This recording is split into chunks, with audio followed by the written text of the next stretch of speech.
Bago po ako magsimula, just some housekeeping, Mr. Chairman.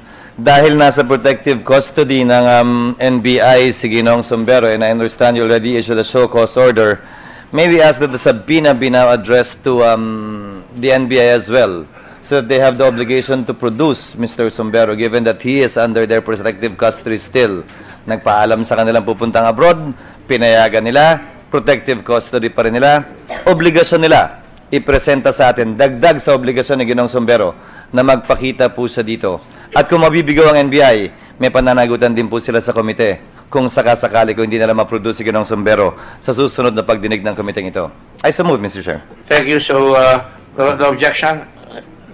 So, the COMSEC is required to do the process and get the permission of the Senate President for the subpoena. Thank you. Attorney Argoncillo, sabi niyo ebidensya yung 50 million kaya niyo tinago.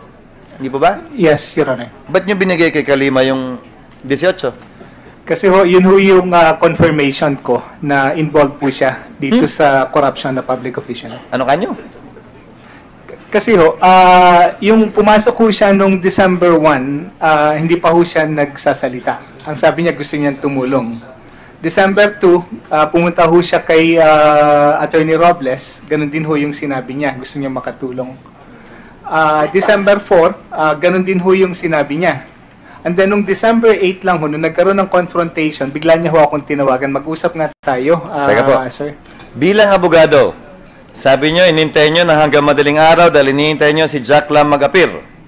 Bilang abogado, hindi niyo tinatanong kung anong laman, alam niyo naman ang pera bandang dulo, iniwi niyo bilang ebidensya, tinago na ninyo. Natanong ni Senator Pacquiao yung chain of custody yung tinatawag na na-break na ho ninyo yun. Bilang abogado rin, binigay niyo yung 18 million. O tapos, wala rin nakakalam. Kailan nakakalam? Kailan niyo balak lahat to buuin at sampahan ng kaso yung mga taong nagbigay at binigyan niyo? Nag-file nga po ako ng corruption na public official. Kailan po? December 13, Your Honor. December 13, matapos na nga pong pumutok lahat. Hindi po, dahil hinihintay ko nga hong tanggapin ni General Kalima yung evidence po. Iniintay mong tanggapin ni General Kalima yung evidence. Tama po yun, Your Honor. Tapos, ano naman ngayon ang ebidensya mong tinanggap niya, yung 18 million? Actually, Your Honor, yung pong aking security, nag-execute po ng affidavit. Nag-execute po na affidavit yung Yes, security Your Honor. nyo. Yun po yung Yes, ebidensya ninyo na tumanggap siya ng 18 million. Yes, Your Honor. Sarili nyo pong security. Yes, Your Honor. Sino naman po ang testigo nyo na tumanggap kayo ng 50 million? Yung si Attorney Robles? Yes, Your Honor. At yung kapatid niya? Yes, Your Honor. At security niya? Security nyo? Wala pa akong security nung Sunday na yun, Your Honor. Wala po kayong security nun? Yes, Your Honor. Bakit po? Sunday po nun, Your Honor.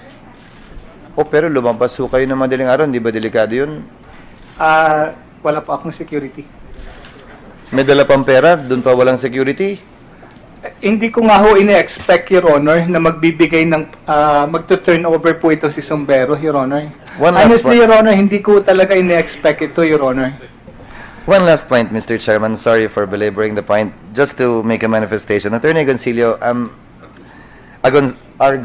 Argosino. My apologies for not being able to pronounce your name properly.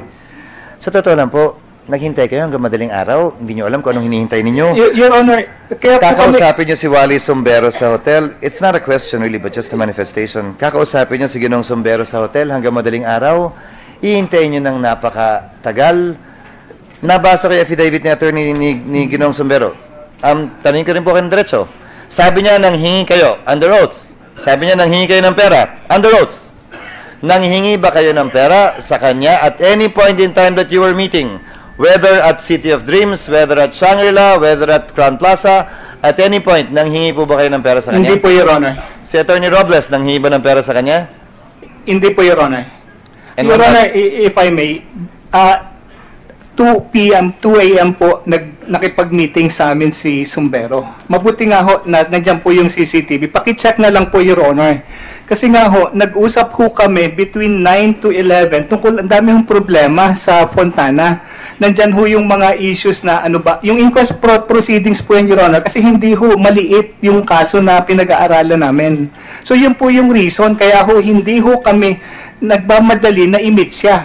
So nung dumating po siya ng 2 a.m., okay din po sa amin yun, Your Honor, pero you can check po sa CCTV dahil gusto ko nga huring malaman kung anong oras na doon. Hindi po ako makapag sinungaling kasi may CCTV.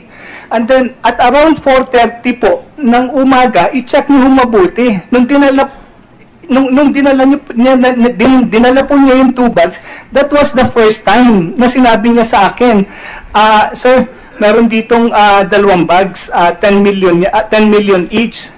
So, bigla po siyang umalis. That was the first time, Your Honor. Nung bigla po siyang umalis, dito ho siya nagtagal. Ito yung sinasabi ko na 45 minutes po ata ang inabot.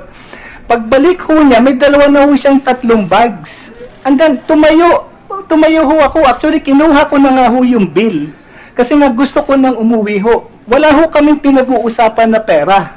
Kasi nga ho, nung kinuha ko ho yung bill, tingnan nyo ho sa CCTV, kinuha ko ho yung bill if I remember it right. Ang ibig kong sabihin yan, wala pa ho yung 3 bags, uuwi na ho ako. Uuwi na po ako. And yet, nung pagkakuha ko ng bill, tumayo po yan, na mga 4:30 ho, sinabi, meron dyan 2 bags, 10 milyon ng isa, tapos bigla po siyang umalis. Eh di hindi ko naman po maiwan dahil nga ho, nandun yung 2 bags. Tapos nung bumalik ho siya ng 5:30, seconds lang ho, i-check niyo ho sa CCTV. Tumayo po ako.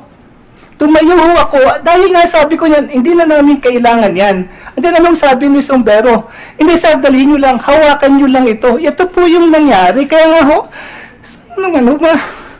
alam ko po, naiintindihan ko, meron po kaming indiscretion dito. Pero ito ho yung nangyari, 2 a.m. ko lang po na-meet yan si Sumbero.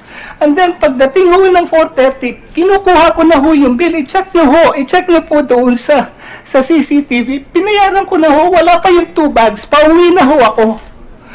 Hindi ho magtipula yung CCTV. Kinuha ko ho yung bill mismo. Pauwi na ho ako dahil sabi ko, pagod na ako. Eh, nung ginawa niya, meron ho 10 bags. Sinabi ko naman ho, may 2 bags sa may kakalaman 10 milyon. Sinabi ko ho kay Atty. Robles, that was the first time na sinabi ho niya. And then, nung nandoon, bumalik ho siya after 45 minutes. And then, tala-tala na ho niya yung 3 bags. Dininay ko po yan. Ang sabi ko nga ho dito is, hindi ko kailangan yan. Kasi sinabi niya, hawakan nyo lang. And then, pansinin niyo ho, hindi ko malang hinawakan yung bags na yan, Your Honor. Siya ho ang nagdalay. Ngayon, kung may pagkakamali ho ako, ay yung pumayag ho ako mailagay ito sa aking kotse. Pero sinabi ko nga ho sa kanya, nung nasa elevator kami, sige, nandiyan na yan, kunin nating ebidensya. Pasensya na ho kayo dahil ang feeling ho ng publiko. Alright, Senator Escudero.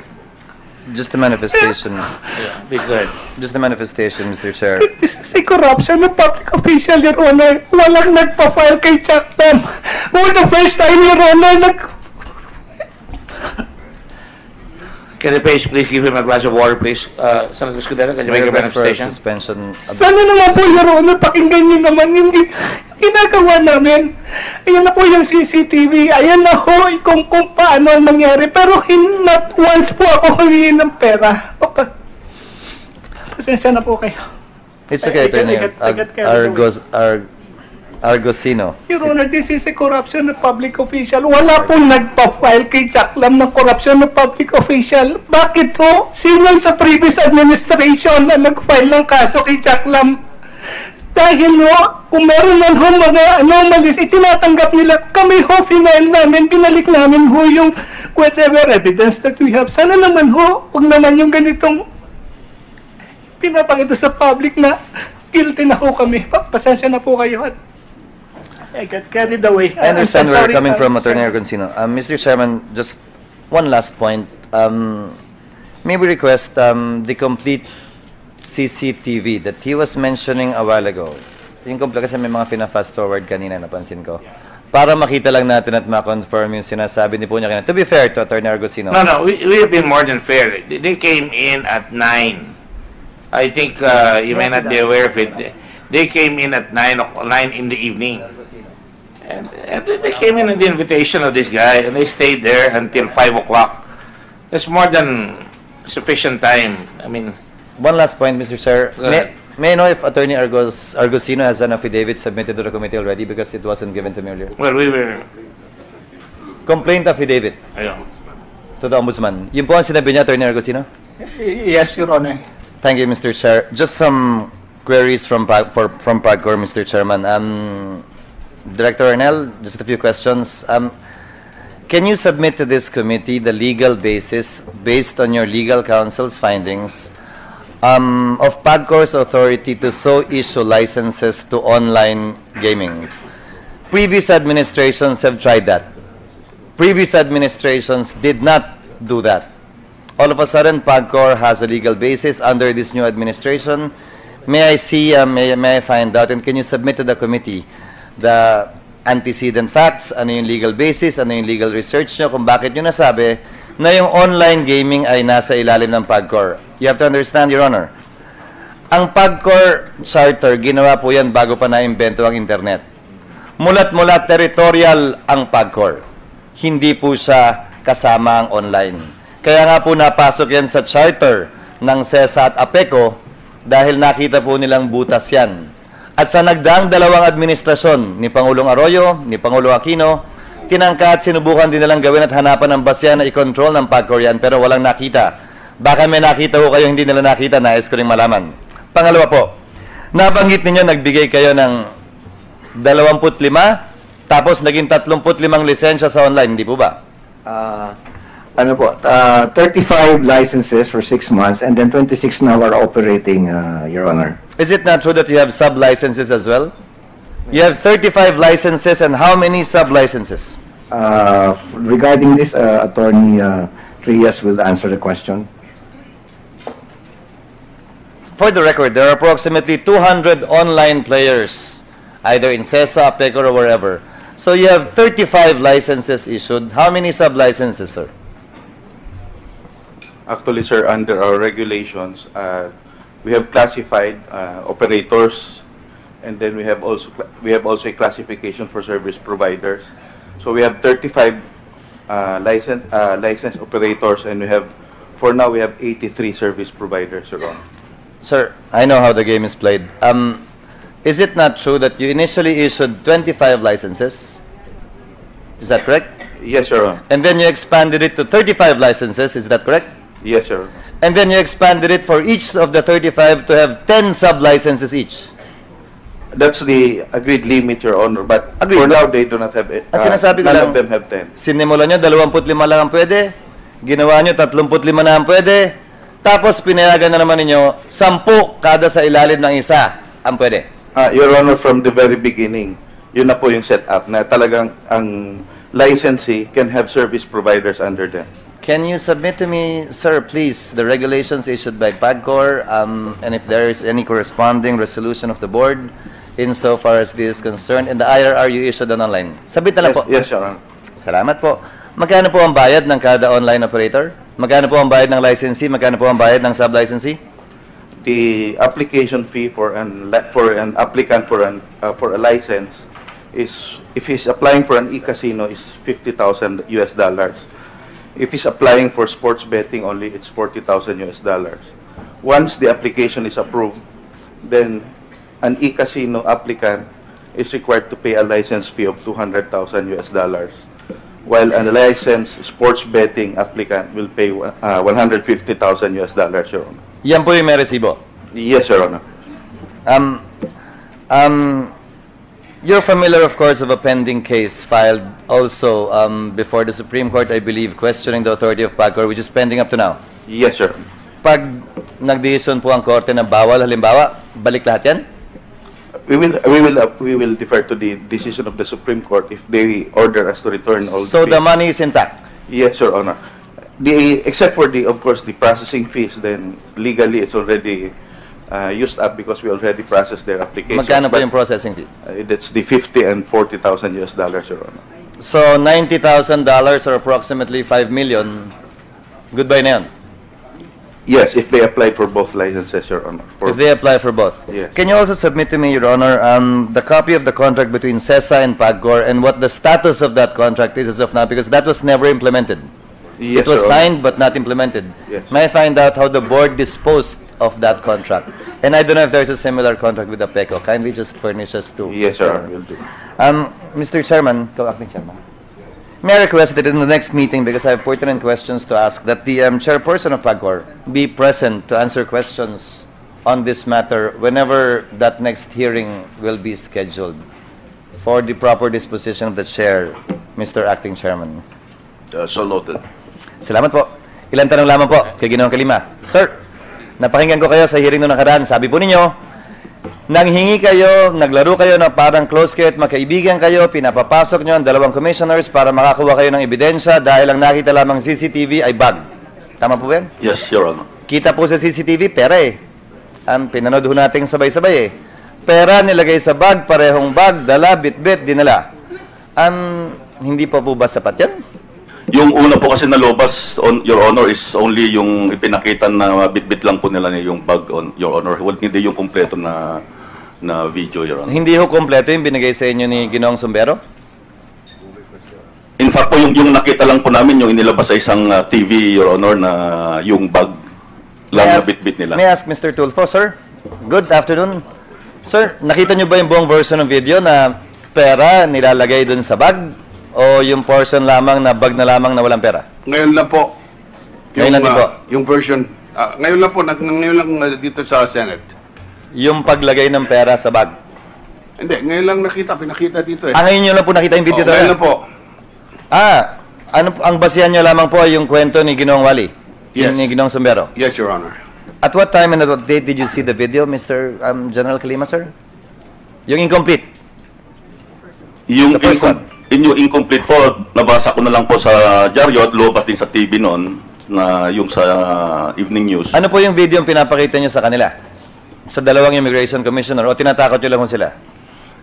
May halo na pong ano yun, saiwar. Yung iba, pinapakita ko yung may mga pinapakita ko ng mga text messages. Yung iba, mga pansaiwar na lang po sa kanila kasi ganoon naman po. So wala po kayong pinakitang video sa kanila? Katulad po ang sinabi ko po, yung sa Intel po kasi, yung tinatawag na namin po na tradecraft, to get information from them, we hinahaluan po namin na saywar nga po yung ano. Ang tanong ko lamang po, General Kalima, may video po ba kayong pinakita sa dalawang commissioner nung sinasaywar, ika nga ninyo sila? Well, Your Honor, they have filed a case against us for wiretapping, so I would request that I just answer it in the proper forum, Your Honor. Sir, forgive me, this is not wiretapping. This is a regular CCTV of a hotel that you were given a copy of, or someone got a copy of. You did not participate in any manner in the wiretapping, and that is clear. Wala naman kayong poder mag-wiretap sa hotel eh. So again, tanungin ko na lang po, Ginoong Robles, may pinakita po bang CCTV sa inyo? Attorney Robles, may pinakita po bang CCTV sa inyo sa General Kalima? Meron daw siya sa laptop niya. Pinakita po niya. Pareho po ba yan? Hindi ko po ma-compare kung pareho yun, Mr. Chair. Pero may pinakita pong CCTV. Meron siyang file sa laptop niya. Halos pareho po ba? Hindi ko po I'm sorry po, Mr. Chair, hindi ko po ma-compare kasi glance lang ko po nakita yung Mr. Gonzilio, Attorney Gonzilio rather, sir? May video pong pinakita? Hindi ko nakita. Kasi na late ho ako nung nagkaroon ng confrontation. So hindi niyo po nakita yung video? Sinabi lang ho sa akin. Now, going to Mr. Gonzilio, mulat-mula po sinasabi niyo, investigasyon, matagal niyo na naririnig yung pangalang Jack Lam, matagal niyo na naririnig na may corruption sa Bureau of Immigration, kaya iniimbestigahan niyo po.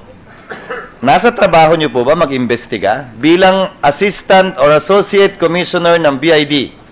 Is it part of your job description to investigate?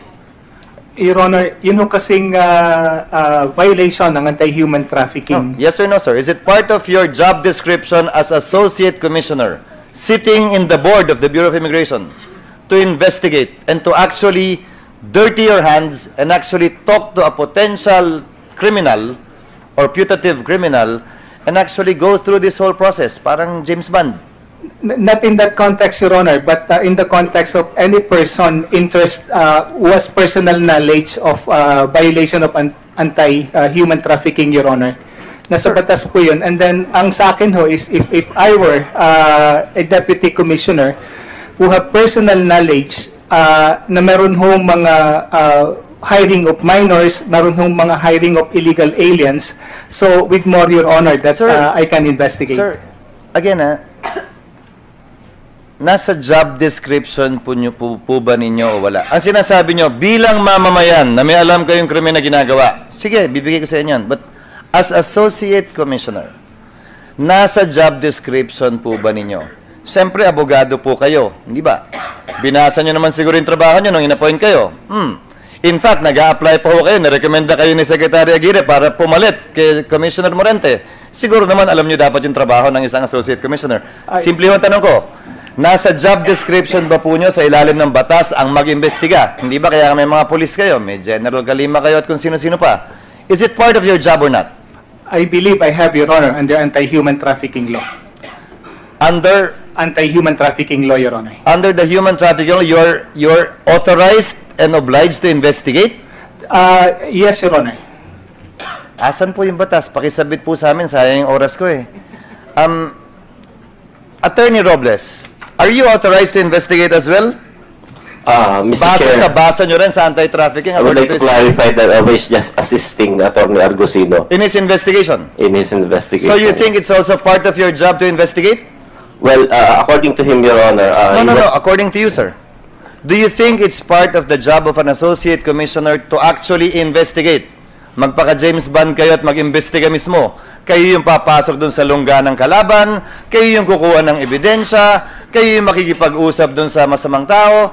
Kasama po ba yan ang trabaho ninyo? Specifically, Your Honor, I have to be candid. There is, we are not authorized to, there's no authority under the law giving us that kind of power. Thank you for that. No specific authority, no specific instruction from the commissioner, no specific instruction from the DOJ secretary, no specific instruction from anyone. Ginawa lang talaga niya. Hindi po ba? Tama ba?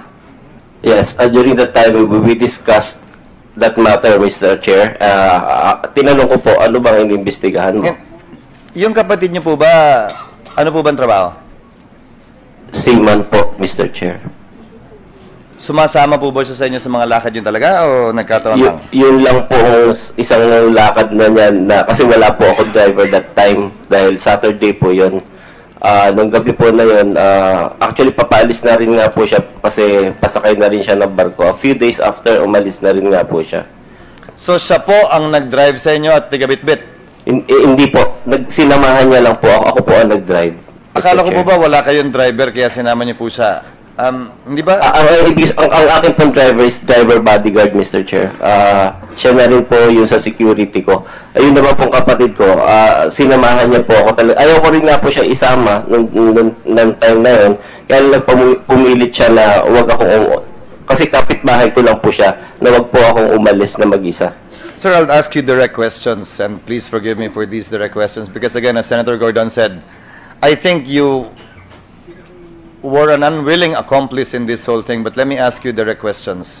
Una po, alam niyo ba na nanghingi ng pera si Attorney Agoncillo?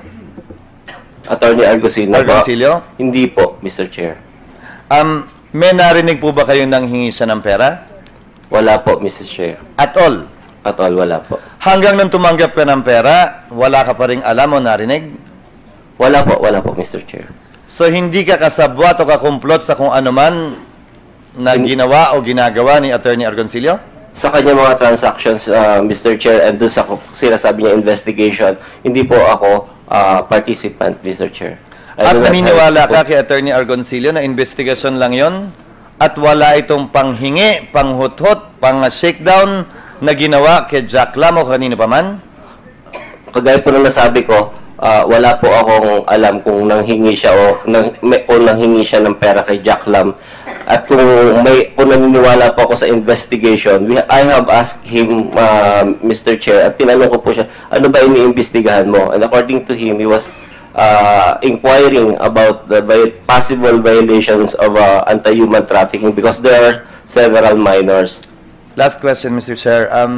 Sa ngayon, matapos mong marinig lahat, pati yung paliwanag niya, pati yung mga sinabi ni General Calima, pati marahil yung affidavit ni Ginoong Sombrero, naniniwala ka pa ba sa sinabi sa iyo ni Attorney, former Associate Commissioner Argoncillo na nag-iimbestiga siya at hindi siya nanghingi ng pera? Yung pa rin ba yung tatayuan mong panig hanggang ngayon? I can simply put, Mr. Chair, that wala po ako narinig na nanghingi po siya ng pera. And considering that it is my opinion that is being asked whether he's really conducting an investigation, I leave it up to the public and to him. Sinama ka sa lahat ng kanyang pinuntahan, sinama ka sa lahat ng kanyang kausap, nag-iimbestiga daw siya, magkasama kayo sa opisina, nakikita kayo sa opisina, may ginagawa ba siyang mga bagay-bagay tungo sa paglutas at pag-imbestiga ng kasong ito? O tungo lang sa pag-release ng mga taong hinuli ninyo at kapalit marahil nung binigay o inabot? May nagawa po ba siyang dagdag pang mga hakbangin kaugnay sa pag-iimbestiga matapos ninyong tumanggap ng pera? I do not have any personal knowledge on that matters. So pagkatapos yung Mr. tumanggap Chair. ng pera, wala nang investigasyon, hindi ka na sinama? Wala nang sinabi sa'yo, hindi na hiningi ang tulong mo, tapos na yan? He was just asking for my legal opinion on the matters. That's the only participation that I can give and my presence during those meetings, Mr. Chair. I know my time is up, Mr. Chairman. I'd like to thank... Okay lang. Again, what was the answer? Limited po kasi ang participation ko. I was just assisting. And to say the least, I was just accompanying him. Wala po talaga akong alam because I do not know Sombrero. I have no communication with Sombrero. The affidavit of Sombrero says, yung sinubmit po niya sa ombudsman niya o sa NBI, ang sabi po niya, kayong dalawa ang nanghihingi. Kayong dalawa ang nag-i-insist. Hindi lamang po si Attorney Argoncillo. Kayong dalawa. Yun po ang sinabi niya sa kanyang affidavit. Well, he said, she said yan hanggang mapatunayan niya. Pero what do you say to that? Na kayong dalawa daw? That would be impossible, Mr. Chair. Kagaya nga ng sinabi ko, pumunta po ako ng gabi na yon, kasama ko pa ang kapatid ko. Hindi ko naman po alam, hindi ko naman po kilala yun si Mr. Sombrero. During that time na dumating po ako, bakit po ako manghihingi sa kanya ng pera? Sir, kasi may pera siya, hindi po yun ang punto. Madaling manghingi, yung magnanakaw nga, hindi rin kilala yung pinanakawan niya, hinihinga niya ng pera. Pero ang punto ko po ito, naggumising ka ng alas 4 ng umaga para mag-golf, para sumama sa golf cup. Hindi po golf firing po yun. Firing. I was just a representative by Commissioner. Para mag-firing, hindi po ba? Sabi nyo nga, hindi ka na makakasama sa 5 o'clock meeting dahil pagod ka na. Pero, lumabas... Hindi po. I have no knowledge about that 5 o'clock meeting. Sorry, hindi ka na makapunta o hindi ka na-imbita at hindi ka na nagpunta doon sa pag-award kay Secretary Aguirre dahil pagod ka na nga. Sabi mo kanina. Hindi po. Wala po akong knowledge. Absolutely wala po akong knowledge about the meeting at 5 o'clock meeting. Ang pinupunto ko po, sabi nyo pagod na kayo. Yes, Mr. Chair. Di ba? Pero sa kabila ng pagod nyo, nagpunta kayo sa isang meeting ng alas 9 ng gabi, hindi mo kilala yung kausap, hindi mo alam kung bakit, hindi mo alam kung para saan, at naghintay ka doon na mahigit 6 na oras, paano nyo ho mapapaliwanag yung inyong interes, sigasig at biglang lakas ng katawan, na gawin po yun? To be candid, Mr. Chair, nakakatulog na nga po ako doon.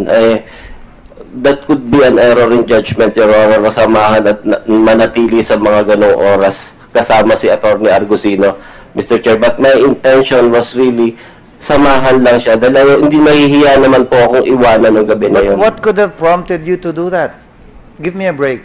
Hindi po ba, pagod ka, nakahiga ka na sa kama, hindi mo alam kung sinong kausap. It's not a simple error in judgment. In fact, I don't believe you that you didn't know what was going on. Kung sinamahan mo man siya, kung gusto mo malaman yung ginagawa niya, pwede pa. Pero na hindi mo alam, because why go through all that effort? Why go through all that all that effort of waking up from bed, tulog ka na, sabi mo sa affidavit mo, tulog ka na. Babangon ka, sasama mo yung kapatid mo, pupunta ka ron, pagod ka na nga. In other words, Attorney Robles, 24 hours ka nang gising nun, ha? Kasi tinawagan ka ng alas 8, pahiga ka pa lang kamo, gumising ka ng alas 4 kakamo para sa shoot fest. Umuwi ka alas 6. So in fact, no, 26 hours ka nang gising nun, straight. For what? Isa lang ang alam kong gumagawa ng ganyan. Pag nagbabanat ng buto para kumita ng pera. Ito, pagbabanat din ng buto siguro to. Pero, what would convince a person to stay awake for 26 straight hours and not do anything and not know what was going on? At nandun ka lang, nanonood, tumitingin? I cannot. Quite frankly, as a lawyer, Attorney Robles, alam niyo naman po yun, di ba? It goes against human nature, eh. Hindi mo gagawin yun unless may alam ka, may nalalaman ka, o may hinihintay ka, o may gusto ka makuha. Kasi, hindi normal ho yun eh. Mr. Chair, during that time, marami po siyang balik lang po namin from galing doon sa Fontana. Marami po kasing follow-ups nung gabi na yon. Kami lang po dalawa nandito sa Manila nun to decide on some matters. Kaya kailangan namin mag-confirm rin po nung gabi because continuous po ang inquest and mga follow-ups sa amin, Mr. Chair. I agree with you, sir. Continuous ang follow-ups. But all of those you could have done and should have done inside your office. Not Mr. in the Chair, City that of was Saturday Dreams. and Sunday. Lahat ho tayo nagtatrabaho. Lalo na kung talagang concerned ho kayo sa plight ng mga Chinese na hinuli nyo, mag-opisina ho kayo ng Sabado at Linggo. Ginagawa ko ho yun. Ginagawa nating lahat yun. Hindi sa City of Dreams, hindi sa Shangri-La, hindi sa Crown, sa opisina. Hindi po ba? Concerned ka kamo, paano ho may gagalaw kung kayong dalawa lang at nasa hotel kayo? Nang hanggang madaling araw, ha? Hindi ko ho sa totoo lang po, paunawa nyo sa akin dahil sa totoo lang, hinihintay kong sabihin nyo, sa totoo lang, ito ang sinabi ni Attorney Argoncillo, sorry, bribe kita, pero ito, wala akong kinalaman dito. Yun lamang naman ang hinihintay namin dahil sa tingin ko talaga, sa totoo lang, hindi ka naman kasabot talaga dito, nadamay ka lang talaga. Pero hanggat hindi mo sinasabi kung ano yung nalalaman mong kompleto, palagi kang madadawit bilang accomplice, bilang accessory, o bilang kasamaan sa lahat ng to. Dahil sa dulo, bit-bit mo yung 20. Bit-bit at inuwi mo yung 20.